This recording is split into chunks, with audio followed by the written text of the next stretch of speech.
교회 여러분 안녕하세요. 오늘도 수요 말씀 묵상 시간이 되었습니다. 오늘도 우리가 여호수아의 말씀 같이 나누면서 믿음의 길에 대해서 그리고 결단하고 살아가는 믿음의 삶에 대해서 좀 같이 나누도록 하겠습니다. 오늘 같이 나눌 말씀은 여호수아 24장 마지막 장 말씀인데 1절부터 18절까지 말씀 우리가 읽고 말씀 좀 나누도록 하겠습니다. 제가 읽어드리도록 하겠습니다. 여호수아가 이스라엘 모든 지파를 세겜에 모으고 이스라엘 장로들과 그들의 수령들과 재판장들과 관리들을 부르매 그들이 하나님 앞에 나와선지라.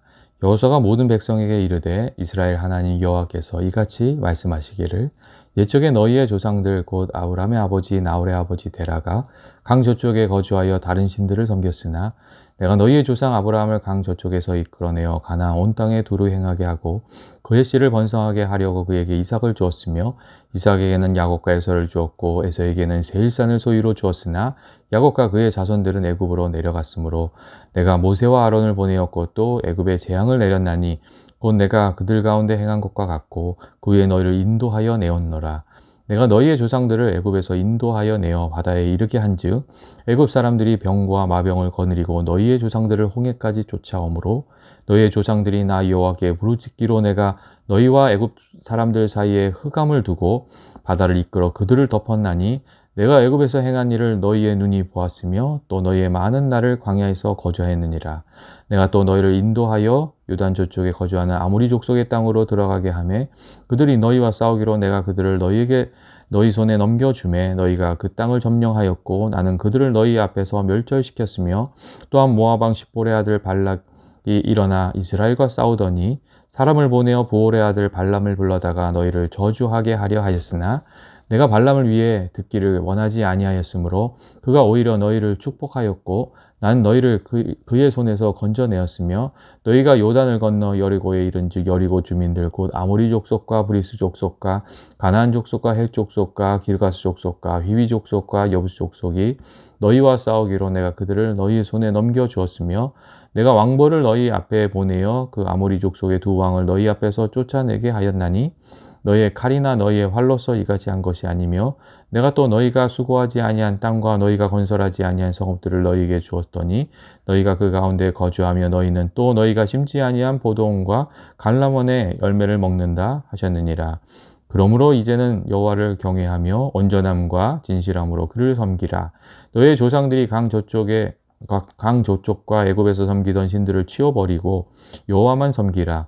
만일 여호와를 섬기는 것이 너희에게 좋지 않게 보이거든 너희 조상들이 강 저쪽에서 섬기던 신들이든지 또는 너희가 거주한 땅에 있는 아무리 족속의 신들이든 너희가 섬길 자를 오늘날 택하라. 오직 나와 내 집은 여호와를 섬기겠노라 하니 백성이 대답하여 이르되 우리가 결단코 여호와를 버리고 다른 신들을 섬기기를 하지 아니하오리니 이는 우리 하나님 여호와께서 친히 우리와 우리 조상들을 인도하여 애굽 땅 종 되었던 집에서 올라오게 하시고 우리 목종에서 그 큰 이적들을 행하시고 우리가 행한 모든 길과 우리가 지나온 모든 백성들 중에서 우리를 보호하셨음이며 여호와께서 또 모든 백성들과 이 땅에 거주하던 아모리 족속을 우리 앞에서 쫓아내셨음이라. 그러므로 우리도 여호와를 섬기리니 그는 우리 하나님이시니이다 아니라. 아멘.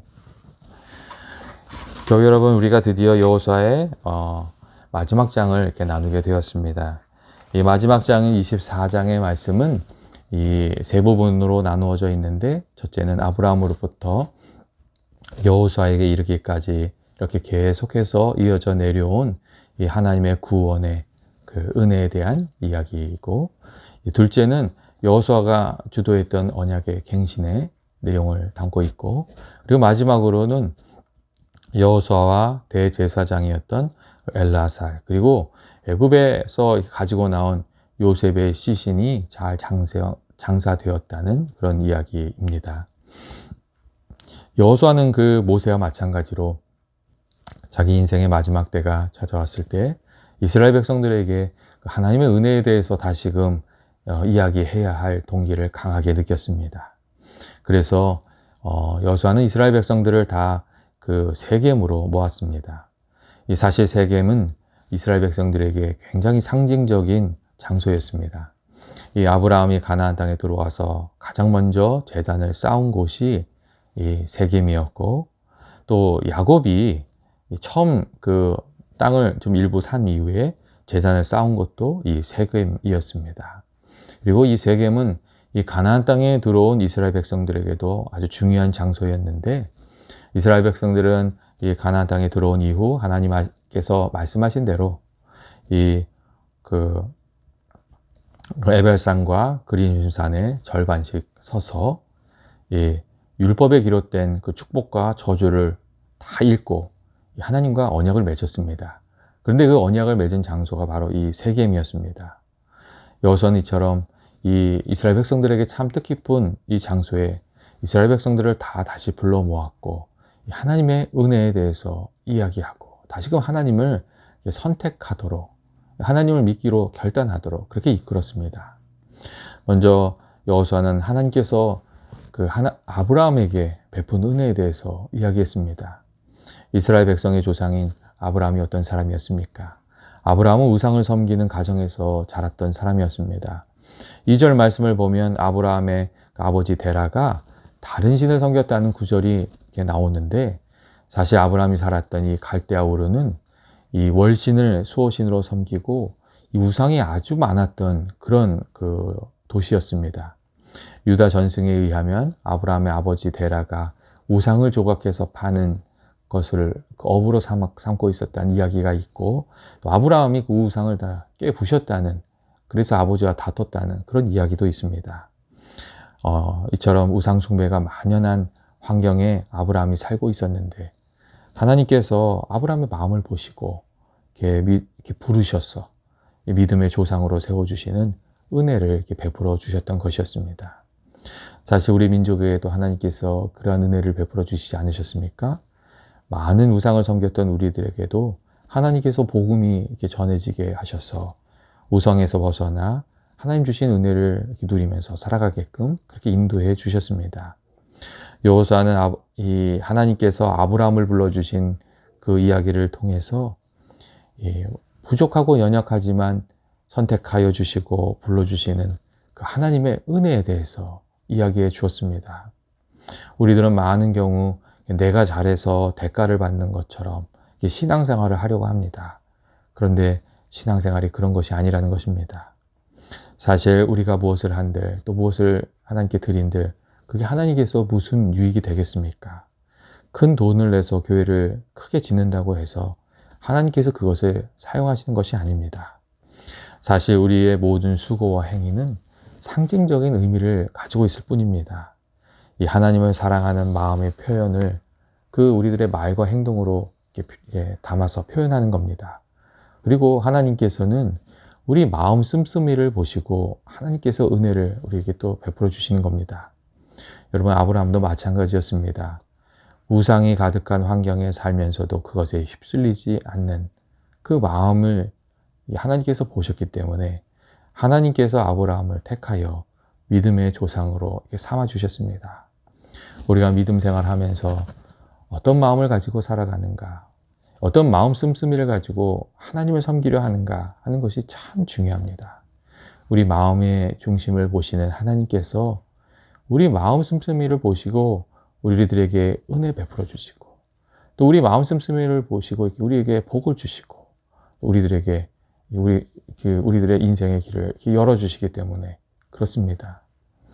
이어서 여호수아는 그 이스라엘에게 베풀어 주셨던 하나님의 구원의 은혜에 대해서 또 이야기하고 있습니다. 이 5절 말씀을 보면 내가 모세와 아론을 보내었고 또 애굽에 재앙을 내렸나니 곧 내가 그들 가운데 행한 것과 같고 그 후에 너희를 인도하여 내었노라 하는 말씀이 있습니다. 이 여호수아는 이스라엘 백성들에게 하나님께서 구원의 하나님이시라는 것을 이렇게 말씀해주고 싶었던 것입니다. 이스라엘 백성들이 애굽에서 무려 430년이라는 시간을 보냈습니다. 그리고 이스라엘 백성들이 그곳에서 고된 노동과 학대를 당하며 탄식하면서 하나님께 기도했을 때 하나님께서 그 기도를 들으시고 이스라엘 백성들을 구원해 주셨습니다. 이 여호수아에게 있어서 이 애굽의 노예 생활에서 벗어나서 그 애굽을 탈출하게 되었다는 것은 너무나도 큰 사건이었고 그 안에서 여호수아는 정말 하나님이 구원의 하나님이시란 것을 아주 너무 이렇게 절절히 이렇게 체험할 수 있었습니다. 특별히 애굽에서 나와서 홍해에 도달했을 때 뒤에서 이 애굽의 병거와 마병이 막 쫓아오고 또 그런데 앞에는 홍해가 있고 그런데 모세가 기도했을 때 홍해가 갈라지고 또 이스라엘 백성들이 홍해를 다 건넌 후에 그 애굽의 병사들을 그 물이 덮쳐서 애굽의 병사들이 다 홍해에 빠져서 몰살한 사건은 그 여호수아에게 정말 잊을 수 없었던 하나님의 그 구원을 경험했던 그런 사건이었던 것 같습니다. 그래서 오늘 말씀을 보면 여호수아가 그때 이야기를 하면서 하나님께서 우리의 부르짖음을 들으시고 우리를 구원해 주시는 분이시라고 또 하나님께서 우리에게 큰 은혜를 베풀어 주신 분이시라고 이렇게 이야기해 주는 것을 우리가 읽을 수가 있습니다. 그리고 그 애굽에서의 구원받은 그 사건이 있기 때문에 이스라엘 사람들에게는 그 하나님이 계시냐 안 계시냐 하는 것이 그 토론의 대상이 되지 않는다고 합니다. 우리들은 하나님을 믿기 전에 정말 하나님이 계시느냐 안 계시냐에 대한 의심이 많습니다. 그런데 이스라엘 사람들은 그렇지가 않다는 겁니다. 이 아이들이 자라면서 부모에게 하나님이 계시는지 모르냐, 계시는지 안 계시는지 물으면 이스라엘의 부모들은 이렇게 대답한다고 합니다. 우리 민족이 예전에 애굽에서 고난당할 때 하나님께서 우리들의 그 고통의 소리를 들으셨고 10가지 재앙을 내리시고 또 홍해를 가르셔서 우리의 민족을 구원해 주셨다고 그렇게 이야기해 준다고 합니다. 그래서 하나님이 왜 그렇게 하시는지에 대해서는 질문이 많지만 하나님 존재에 대한 그 의심은 많지 않다고 그렇게 이야기를 합니다. 그리고 이때에 그 하나님께서 보여주셨던 그 출애굽의 사건이 구원자 되시는 하나님을 믿는 이스라엘의 가장 그 토대가 되는 기본이 되는 신앙 고백이 되었습니다. 교회 여러분, 하나님은 어떤 분이십니까? 하나님에 대한 많은 설명이 있지만 하나님은 참으로 우리의 고난에 대해서 귀 기울이시고 우리의 구원자가 되시는 그런 분이십니다. 이스라엘 백성들에게 출애굽의 사건이 이 구원하시는 하나님에 대한 믿음의 토대가 되었다면 우리들에게는 예수 십자가의 사건이 그 믿음의 토대가 됩니다. 그리고 이 두 사건이 공통적으로 우리에게 말해주는 것은 하나님께서 우리를 긍휼히 여기시며 우리의 탄식을 들으시고 우리에게 은혜를 베풀어 주시는 그런 분이시라는 점입니다. 우리가 정말 하나님이 어떤 분이신지를 좀 확실히 알고 그것을 단단히 붙들고 좀 살아갈 필요가 있습니다. 다음으로 여호수아는 하나님께서 자기 백성을 지키시고 돌보시는 또 은혜를 베푸신다는 점도 말해주고 있습니다. 여호수아가 이어서 이야기하고 있는 사건은 이 모압 왕 십볼의 아들 발락이 부올의 아들 발람을 불러서 이스라엘을 저주하게 하려다가 실패했던 그 사건입니다. 하나님께서는 그 당시에 선지자였던 그 발람이 이스라엘을 돈을 많이 받고 저주하려고 하자 발람에게 아주 심각하게 경고를 주셨고 결과적으로 발람은 이스라엘을 축복하게 되었습니다. 하나님께서 정말 그 이스라엘 백성들을 지키시고 계셨던 것이었습니다. 발람의 저주를 막으시고 축복으로 바꿔주신 이 사건은 하나님께서 우리와 함께 하실 때 하나님께서 우리에게 찾아오는 그 저주도 바꾸어 축복의 도구가 되게 하신다는 것을 알려주고 있습니다. 세상에는 선한 마음으로 살아가는 이들도 있고 못된 마음으로 다른 사람 괴롭히고 해치면서 살아가는 그런 이들도 있습니다. 우리가 살아가다 보면 선한 사람만 만나는 것이 아닙니다. 악한 사람들도 많이 만나게 됩니다. 그런데 그럼에도 불구하고 우리가 하나님과 동행하면 하나님께서 우리를 지켜주셔서 그 모든 화에서 우리들을 보호하여 주시고 또 그 화를 통해서 또 선을 이루시기도 하신다는 것입니다. 그렇기 때문에 우리가 세상에서 믿음 생활하면서 험한 사람들 만날 때에 너무 낙심하고 실망할 것이 아니라 이 변치 않는 믿음으로 좀 살아갈 필요가 있습니다. 하나님께서 그들을 어떻게 사용하셔서 우리에게 귀한 것을 주시고 또 선을 이루실지 우리가 다 알 수 없기 때문에 그렇습니다. 또한 그들도 하나님께서 구원하시고자 하는 구원의 대상이기 때문에 우리가 그들이 어떻게 하든 간에 우리는 좀 선하게 대하면서 살아갈 필요가 있습니다. 우리의 선행으로 인해서 그들도 구원받게 되는 은혜가 있을 수도 있기 때문에 그렇습니다. 예전에 제가 잘 아는 분이 회사 다녔는데 그 자신의 부서에 그렇게 아주 성격이 고약한 팀장이 이렇게 왔다고 합니다. 그리고 그 팀장이 온 이후로 이제 회사 생활이 아주 어려워지신 겁니다. 뭘 조금만 잘못하면 막 승질을 내고 아무것도 아닌 일에 화를 내고 막 구박하고, 그래서 그분하고 잘 지내려고 기도도 많이 하고 막 노력도 하고 그랬는데 이게 변하지가 않더랍니다. 그리고 이렇게 어려움을 당하니까 주변 사람들이 이분의 사정을 다 알아서 이 부서를 옮겨달라고 하니까 또 다른 부서로 이렇게 옮겨갈 수 있도록 많이 도와주었다고 합니다. 그렇게 이제 억울하게 부서를 옮겨서 낯선 일을 이렇게 배우게 되니까 얼마나 힘이 드셨겠습니까? 어려움이 참 많았다고 합니다. 그런데 이 부서를 옮긴 후 한 2년 정도 지났을 때에 이 회사의 정책이 바뀌면서 이전에 있던 그 팀이 아예 해체돼 버리고 그곳에 있던 사람들이 모두 사직하게 되었다는 것이었습니다. 그분은 이 이야기를 하면서 어려운 과정이 있었지만 팀을 옮기게 된 것도 하나님의 은혜였던 것 같다고 그렇게 이야기를 했습니다. 팀을 옮기고 다시 새로운 일에 적응하고 그런 것들이 참 힘들었지만 그 일들을 통해서 하나님께서는 위기를 피하도록 또 하나님께서 새로운 길을 걸어가도록 그렇게 인도하고 계셨다는 것입니다. 하나님께서 정말 하나님의 백성들을 그처럼 살피시고 도우십니다. 때때로 우리가 어려운 일 당합니다. 하지만 우리가 하나님을 끝까지 잘 신실하게 믿고 의지하며 나아가면 하나님께서 우리들의 인생의 길을 지키시고 또 좋은 길로 인도해 주실 것입니다. 여호수아는 이스라엘 백성들에게 하나님께서 베풀어 주신 은혜가 얼마나 귀한 것인지를 이렇게 하나씩 하나씩 다시금 일깨워 주었습니다. 아브라함을 선택해 주신 하나님의 은혜, 그리고 이스라엘이 그 고난 중에 있을 때 부르짖을 때 그 부르짐을 들으시고 애굽에서 건져주신 하나님의 은혜, 그리고 이스라엘을 저주하고 대적하려는 이들로부터 지켜주신 하나님의 은혜, 그 은혜를 이스라엘 백성들에게 이야기해 주었습니다. 그리고 하나님을 신실하게 섬기며 살아가는 것이 참으로 복된 인생의 길임을 그 인생의 마지막에 이스라엘 백성들의 마음속에 좀 심어주려고 그렇게 애를 많이 썼습니다. 그리고 마지막으로 여호수아는 이스라엘 백성들에게 결단하고 살아가라고, 하나님을 믿을 것인지 안 믿을 것인지 결단하고 살아가라고 그렇게 요청했습니다.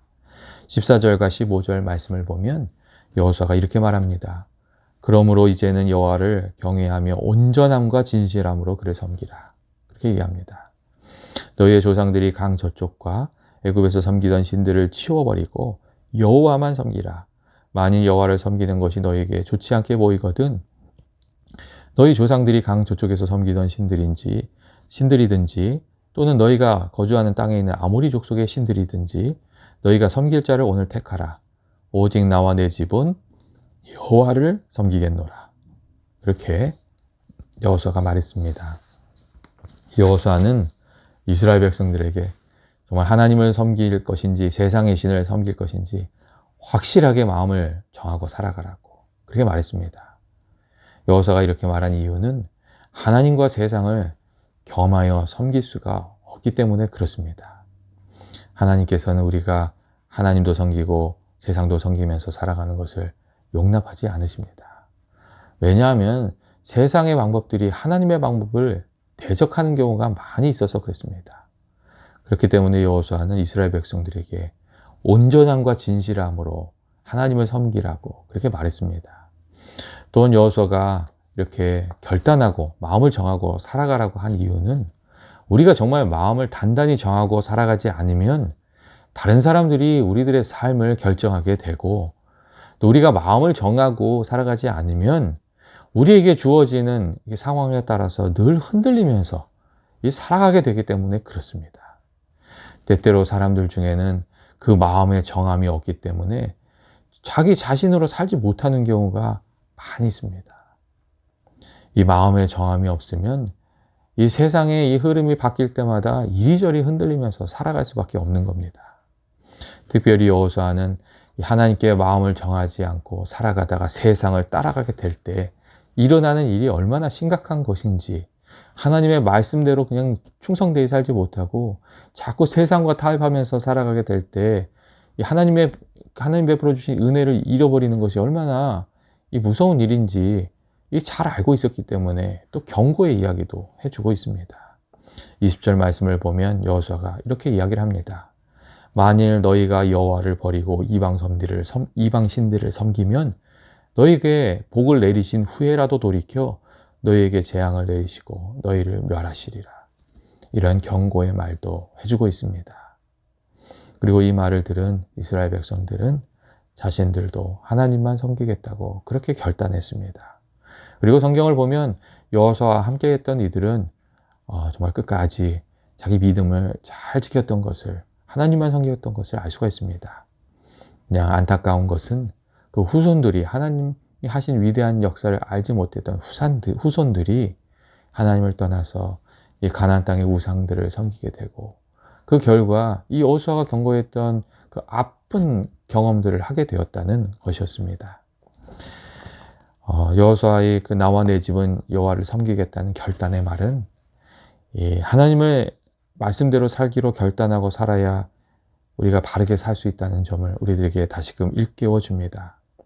세상에는 이 결단이 없기 때문에 욕이 찾아왔을 때 흔들리고 믿음의 길을 끝까지 걸어가지 못하고, 하나님께서 주신 귀한 약속이 있지만 그것을 유업으로 받지 못하는 이들이 많이 있습니다.